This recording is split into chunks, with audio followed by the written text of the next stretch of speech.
आप लोगों ने कभी सोचा है एक व्रत जो आपके हर तरह के पाप को मिटा सकता है, जहाँ तक कि ब्रह्म हत्या जैसे महापाप को भी।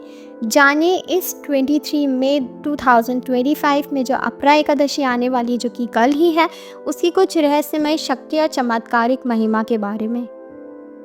तो गाइस, हिंदू धर्म में साल में 24 एकादशियाँ आती हैं, लेकिन हर एकादशी का अपना एक खास महत्व होता है। अपरा का अर्थ है जिसका कोई मुकाबला नहीं। ये एक ऐसी एकादशी है जो कि ज्येष्ठ मास के कृष्ण पक्ष में आती है। इसे अचला एकादशी भी कहा जाता है।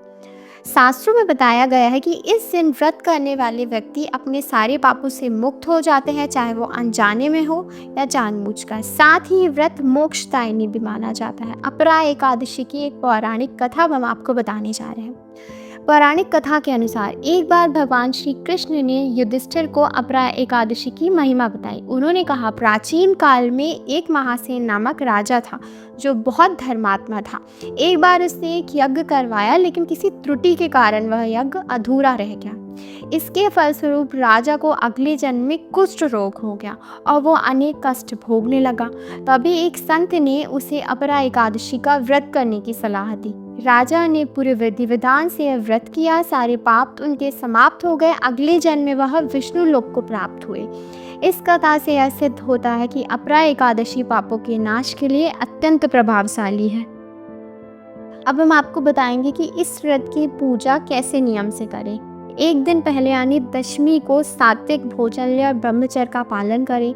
एकादशी के दिन सुबह जल्दी उठकर स्नान करें और व्रत का संकल्प लें। भगवान विष्णु की पूजा करें, उन्हें तुलसी, पीला फूल, धूप और दीप अर्पण करें। और दोस्तों, याद रखिएगा, इस दिन तुलसी माता को नहीं छुआ जाता है, क्योंकि उस दिन उनका भी व्रत होता है। तो एक दिन पहले ही आप तुलसी पत्र तोड़ सकते हैं।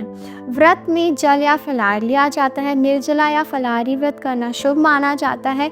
दिन भर भगवान विष्णु जी के नाम का स्मरण करें और विष्णु सहस्त्र नाम श्रीमद् भगवद गीता का पाठ करें। रात्रि जागरण और कीर्तन करें।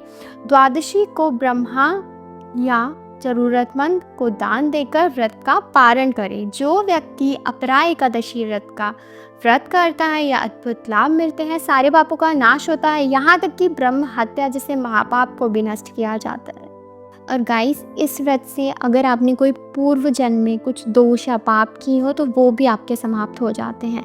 मानसिक, जो आपका मन शांत नहीं रहता है या आपको अच्छा नहीं लगता है, तो इस व्रत से बहुत सारी चीज़ें हैं जिनमें इम्प्रूवमेंट्स आती है। जैसे आपकी वाणी में मिठास आती है, कर्मों में सकारात्मकता, हमेशा आप पॉजिटिव फील करते हैं, विष्णु लोक की प्राप्ति होती ही होती है। ये व्रत खास तौर से स्पेशली जो स्टूडेंट्स होते हैं या फिर जो वकील होते हैं या बड़े बड़े जो पॉलिटिक्स में होते हैं, वैसे तो ये व्रत सबको ही करना चाहिए, लेकिन स्पेशली इन लोगों के लिए बहुत ज़्यादा शुभ माना जाता है, क्योंकि ये व्रत होता है यश और विजय देने वाला। ध्यान रखें, व्रत केवल भोजन ना करना नहीं होता है। व्रत में होता है किसी की बुराई नहीं करना है, किसी की निंदा नहीं करना है, वाणी में नियंत्रण रखना है, कर्म की शुद्धता रखनी है। अपरा एकादशी हमें ये सिखाते हैं कि हम अपने जीवन में संयम रखें, दूसरों की सेवा करें और भगवान को सच्चे मन से स्मरण करें।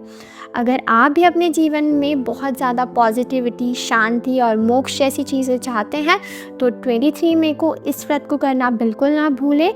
आपकी लाइफ चेंजिंग व्रत कहला जाएगा ये। आपको अपरा एकादशी की बहुत बहुत शुभकामनाएं। अगर आपको हमारी वीडियो और हमारी इन्फॉर्मेशन अच्छी लगी है तो हमारे चैनल को सब्सक्राइब करें, हमारे वीडियो को लाइक करें एंड शेयर करें। हर हर महादेव, राधे राधे, जय श्री महाकाल।